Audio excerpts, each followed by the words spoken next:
तो मैंने आज ये तो देख लिया, अगर आपके पास पैसा हो तो आप एफआईआर भी बदल सकते हो, और इस चीज़ को प्रूव करूंगा। पर उससे पहले लड़ाई किस बारे में हुई, क्यों हुई, हम इस बारे में बात नहीं करेंगे।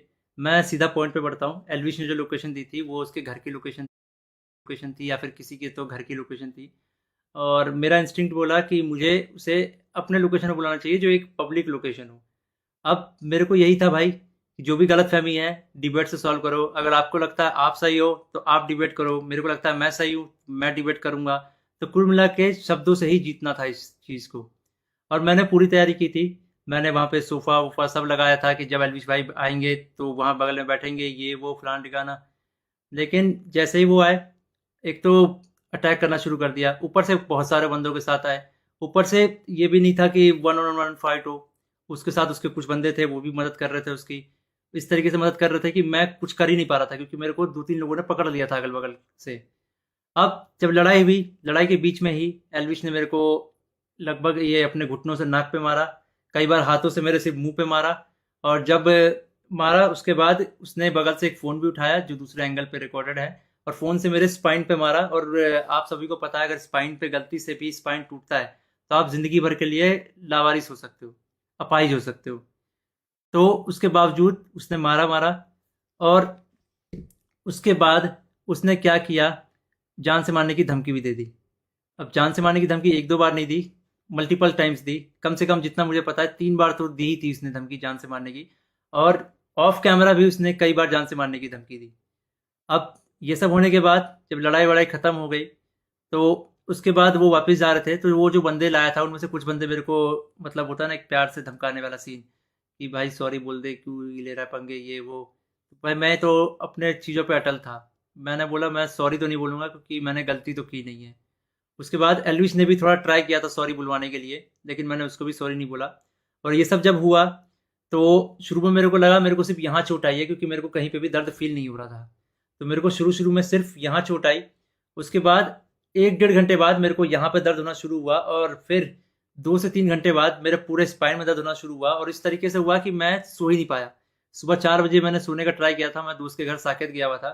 मैंने सोने का ट्राई किया, अनफॉर्चुनेटली मैं दर्द से सो ही नहीं पाया। उसके बाद हम जब दर्द हो रहा था तो हम गए वहाँ पे मैक्स हॉस्पिटल साकेत के, मेडिकल निकलवाने। तो उन्होंने मना कर दिया, विदाउट एफआईआर नहीं होगा। तो मेरा यही था, मेरा दिमाग शॉक में था, एफआईआर हमने की नहीं थी। फिर हमने डिसाइड किया कि दोपहर के 12 बजे के आसपास हम एफआईआर करेंगे लॉन्च, और उसके बाद मेडिकल करवा लेंगे पुलिस की मदद से ही। तो हम गए एफआईआर करने। अब जब एफआईआर करने गए, तो हमने पूरा बता दिया कि भाई ये सेक्शन लगाना है, अटेम्प्ट टू मर्डर है, साफ साफ दिख रहा है। तो वो जो एसएचओ थे, उन्होंने बहुत अच्छे से बात की। उसके बाद एसएचओ अपने इंस्पेक्टर के फ़ोन में कॉल करते हैं, बोलते हैं कि पूरा इसको ना पब्लिक मत करना, गुप्त तरीके से रखना, हम लोग गुप्त तरीके से लड़ेंगे। मेरे को तभी डाउट था कि एफआईआर को दबाने की कोशिश की जाएगी। और वही हुआ। अभी मैंने एक आर्टिकल पढ़ा जिसमें एल्विस के ऊपर एक भी वो सेक्शन नहीं लगा जो मैंने एफआईआर में लिखवाई थी। अटेम्प्ट टू मर्डर का एक भी सेक्शन नहीं है उसमें। तो कुल मिला के मैं क्या समझूं, अगर आपके पास पैसा हो तो आप एफआईआर भी बदल सकते हो। मतलब हरियाणा में इस तरीके से गुंडागर्दी चल रही है कि एक बंदा आता है, मारता है, और उसके खिलाफ कोई एक्शन नहीं होता, उसको पुलिस पकड़ के लेके नहीं जाती। यहाँ पे इस बात को 24 घंटे हो चुके हैं, और वो बंदा अभी हंस रहा होगा कि उसको कोई पकड़ के नहीं ले गया, उसको फर्क ही नहीं पड़ा होगा। मैं हरियाणा के सीएम खट्टर जी से रिक्वेस्ट करना चाहूँगा कि इस गुंडे एलविश यादव को अरेस्ट करवाओ। इसका बैकग्राउंड बहुत खराब है, जिस तरीके से ये यूथ को इंस्पायर कर रहा है, वायलेंस को प्रमोट कर रहा है, उससे साफ साफ पता लग रहा है यूथ बहुत गलत वे में मोटिवेट हो रही है इससे। और ये चीज़ बहुत ही खराब है। तो खट्टर जी, मैं इंडिया के कानून पे बहुत भरोसा करता हूँ, लेकिन अगर यहाँ पे नाइंसाफ़ी हुई तो एक तरीके से बहुत सारे लोगों को ये तो समझ में आ जाएगा कि इंडिया का कानून सिर्फ गरीबों के लिए बना है, अमीरों के लिए नहीं बना है। तो मैं नहीं चाहता कि ये कानून भी, ये एफआईआर भी दब जाए।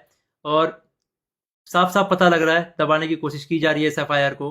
अगर ये एफआईआर दबता है तो ये इंडिया के कानून की हार है। मैं आप लोगों से रिक्वेस्ट करूंगा, गुरुग्राम पुलिस को और खट्टर जी को इस ट्वीट में टैग करो, और उन पे उनको रिक्वेस्ट करो कि एल्विश यादव को जितनी जल्दी हो सके, इस गुंडे को जितनी जल्दी हो सके अरेस्ट करा जाए। क्योंकि अगर कोई भी ऐसे मार के निकल जाएगा और फिर अपने स्टोरी में डालेगा कि भाई वर्क डन, तो खुल्लम खुल्ला यही है कि वो वायलेंस को प्रमोट कर रहा है, और उसको पता है कि उसका कोई कुछ नहीं बिगाड़ सकता। तो एक तरीके से ये इंडिया के कानून की हार है। तो अभी जो मैं एफआईआर लिखवा के आया था, मुझे उसकी कॉपी भी नहीं मिली और मुझे लगता है मिलेगी भी नहीं। बोला तो वैसे सुबह मिल जाएगी, लेकिन आई डोंट थिंक सो, क्योंकि आर्टिकल में साफ-साफ दिख रहा है कि एफआईआर के जो सेक्शन है वो बहुत अलग किए गए हैं। तो इंडिया के कानून का उसके दोस्त होंगे या फिर गुरुग्राम पुलिस होगी जिसने मेरे एफआईआर को पूरा का पूरा बदल दिया और पता नहीं क्या एफआईआर लिख दिया। और ये ये इंडियन कानून की बेइज्जती है, ये तो मैंने देख लिया। कुछ नहीं भाई, अगर तुम्हारे पास पैसा हो तो कुछ भी कर सकते हो, ये तो मैंने देख लिया भाई। तो मैंने आज ये तो देख लिया, अगर आपके पास